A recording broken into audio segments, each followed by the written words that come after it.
Sound Cartel. There are two big questions entrepreneurs often face. Should I write a book? And how do I actually scale my business? First up in today's episode, we hear from business book publisher Lesley Williams. She'll talk us through self-publishing versus traditional publishing. Lesley outlines the strategic trade-offs between the two options, including distribution, timelines, control, credibility, and the real financial maths. Then we hear from Dorry Kordahi, entrepreneur and the original shark from Shark Tank, on what scaling looks like once the cameras stop rolling, and why founders often try to grow too early. From Sound Cartel, I'm Grace Jennings-Edquist, and this is Business Essentials.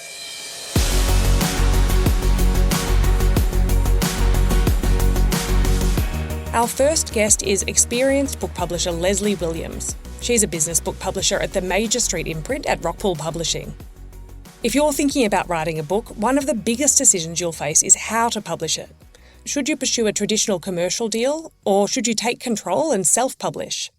To help unpack the differences between the two, I asked Lesley, what are some key strategic differences between self-publishing versus seeking a commercial publishing deal?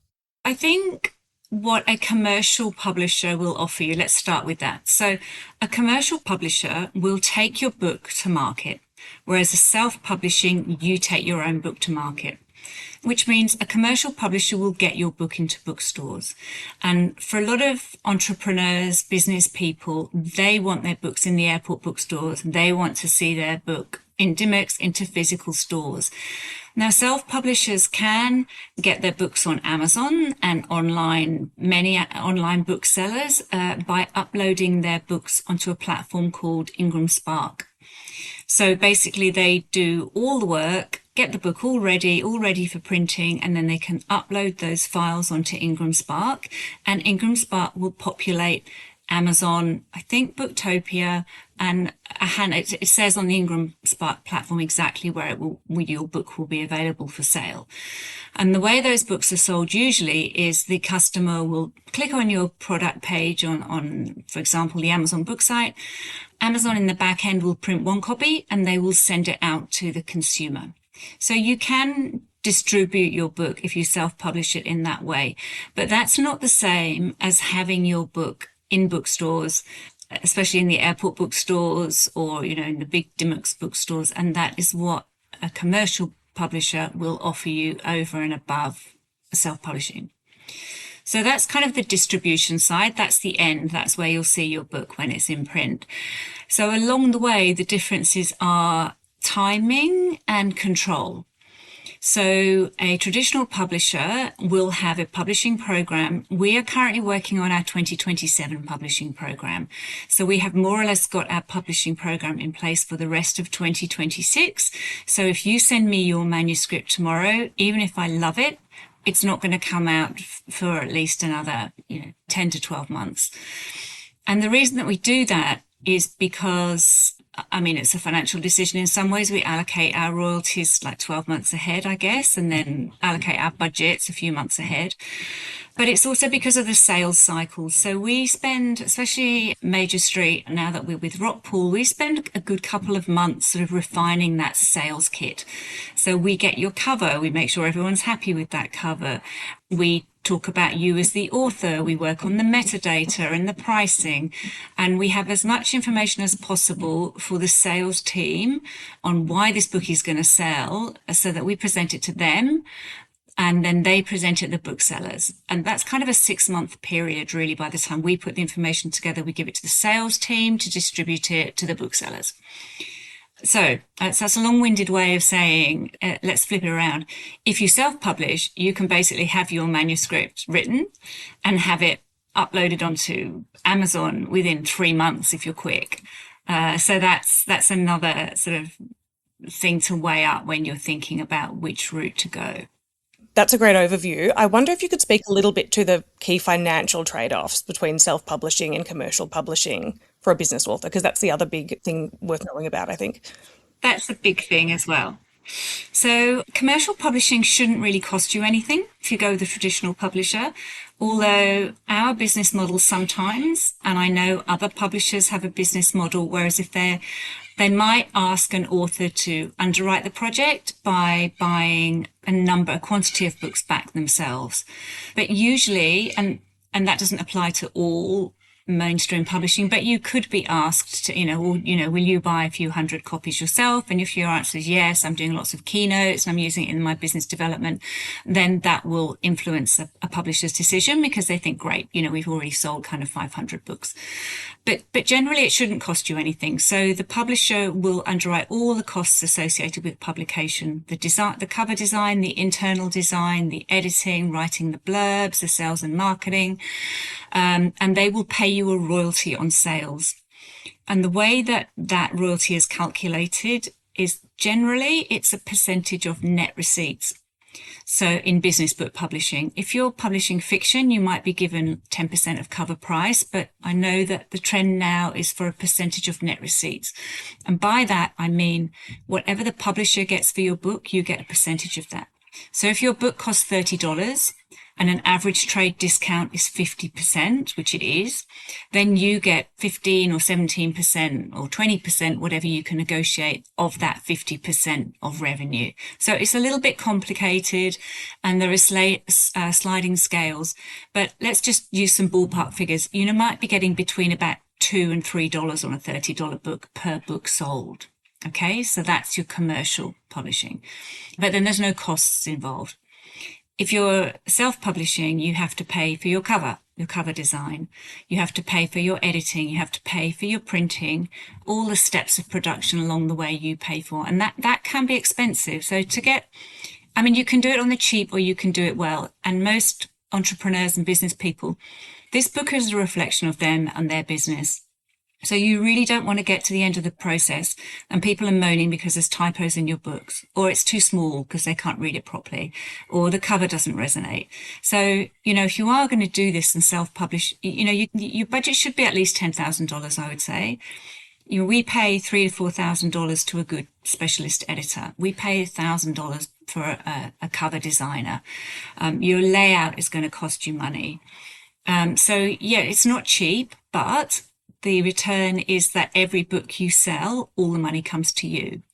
So if your main sales are through Amazon, then you're still only going to get 50% or 45% because they take theirs as well. But it's a lot more than the 15% of 50%. It is a little bit complicated. So more upfront fees for self-publishing, less distribution and less control. So it's one thing we haven't talked about. If you go to a commercial publishing house, they will want control because they know their market. But I don't think they would impose a cover that you hate. Their editing process will be collaborative. But if you're self-publishing, every decision is yours. You have your book your way. I wanted to ask, how much does traditional or commercial publishing still matter for credibility in the business world? Is it perceived differently, someone who's self-published a book versus been picked up by a commercial publisher, which is sort of, seen as someone's thought, this person's credible enough to be able to sell, I suppose? I'm a bit biased, but I think that there is sort of an authority and a bit of weight behind a book that has been published commercially rather than self-publishing. I think if it is in physical bookstores, I think that speaks volumes. And it also means that it's been through a selection criteria. When we publish a book, we have to pitch it to our sales team. We have to pitch it to a whole bunch of editors. And it's not until there are hoops to jump through for us to even get it to offer a contract. So you've got a team of people with great belief in that book before it goes to market. I do think that if you can get a publisher behind your book, but it's risk and return. You've got to balance that. My last question is about for entrepreneurs or business leaders hoping to go down the commercial publishing path. Obviously, they have to submit their book, they have to actually be selected. So what are one or two top tips that someone should know before approaching a publisher or even an agent if they wanted to go down that route? There are a few, really.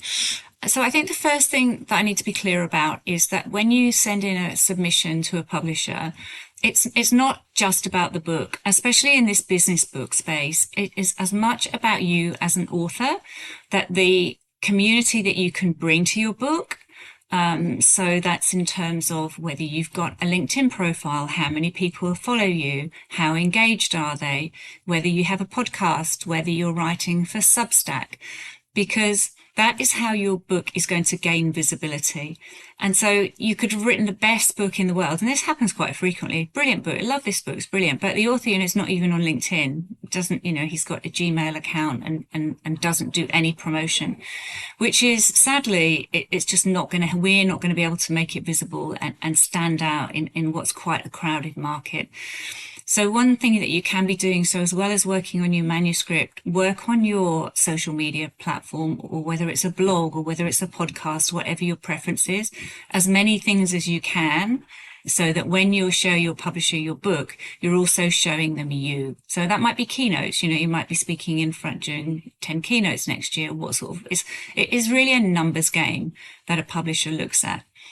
And so if your book is rejected, it's sometimes often not really on the value of what you're writing about your IP. It could be brilliant, but you just might not be at the stage at that time where the publisher thinks you're going to be able to help them promote the book. So that's one thing I wanted to say. And also just be mindful that a publisher has kind of got a vision for what they want their program to look like over the next 12 months to 2 years. So sometimes, again, your book can be brilliant, but it's just not what they're looking for. They might not think that there's the trend in that area of publishing is where they want to go. They might already have another author they're talking to who has a book on the same subject. Or it might be just like, for example, we have a business list. So we would probably have 3 spots for personal finance, 3 spots for leadership, 3 spots for self-help, that kind of thing. And if we've already commissioned in that area, no matter how brilliant your book is, we've spent our money already on that. We've allocated our resources. So you're going to get a knockback. So I do realize you have to be really thick-skinned, and don't take it personally, because it's not a personal decision. A commercial publisher is making a business decision. That was Lesley Williams, publisher at Major Street Imprint, which is part of Rockpool Publishing. If you're building a business, your reputation is everything, and a podcast can help build trust at scale and turn your expertise into authority. Sound Cartel's new Thought Leader package is designed for business owners who want impact without the overwhelm. So we handle the strategy, production and launch, while you can stay focused on what you do best. You can book your free 20-minute strategy call at soundcartel.com.au.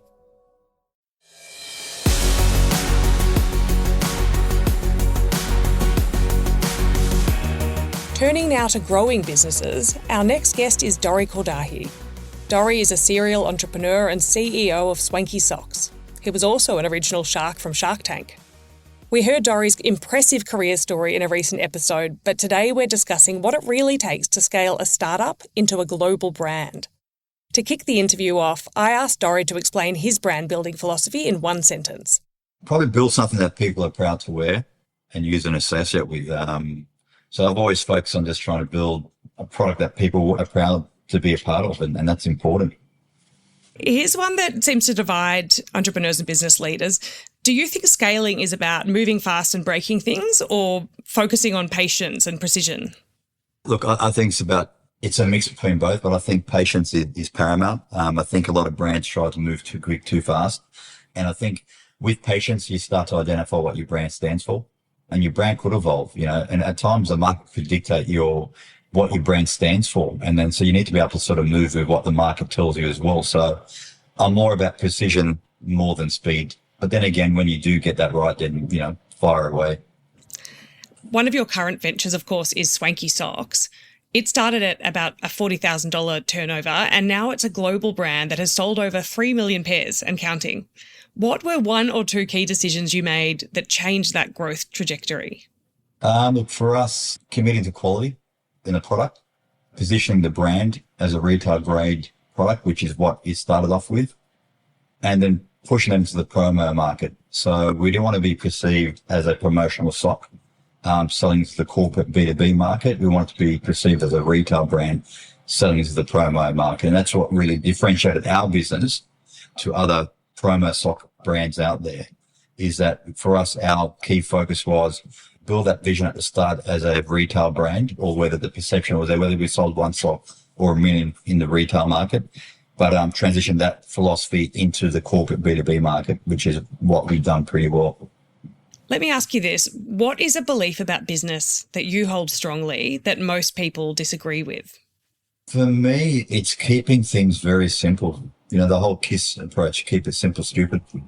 I've got a lot of friends that are really successful. I know friends that are billionaires that have done really well in business and have a lot of money. And we all have the same philosophy. It's, don't complicate business. And I've had these debates with other business leaders, and the more you simplify business, the more clarity you get. I keep pushing the simplicity in business when I speak to business leaders alike, and, we debate, from both sides and our views and opinions. But I've always been a believer of you just sort of keep things very, very simple and just get work done. Dorry, I can't let you go without asking you this. You're also known as the original shark, of course. What does Shark Tank not show about the real work of scaling that happens off screen?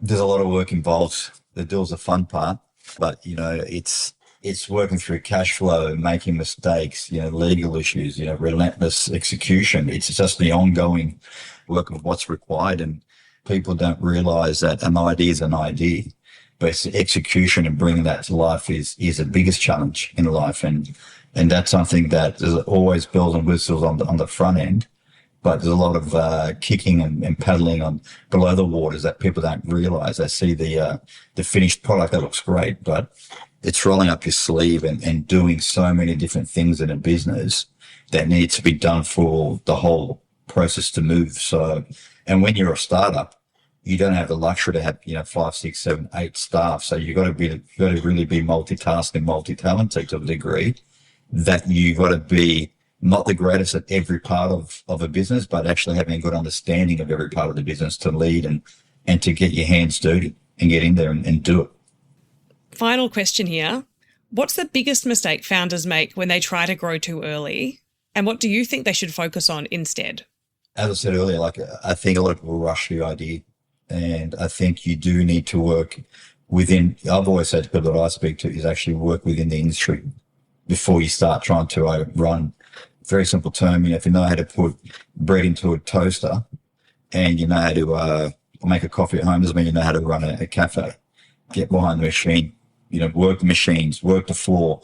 I think you need to understand your business before you run too quick. And I've seen a lot of friends trying to start up a business or a brand, and they've got this great idea that, it looks pretty and, they think that it's going to work because they're looking at P&Ls and projections, but projections are projections. I think a lot of people aren't prepared for what comes with it. And that's why I always say about being mentally prepared, visualizing what your business is going to look like and be ready to put in the hard work. And that's where people just think you land on a mountain, you've got to climb the mountain. And as we know, that climbing a mountain, you're going to have some tough days and some easy days, and being persistent and consistent over a long period of time, you're going to succeed. But a lot of people just give up before the going gets tough and realize, this is not as easy as I thought. No, it's not. So mental preparation is just as important as the execution and doing the hard work. That was Dorry Kordahi, CEO of Swanky Socks and serial entrepreneur.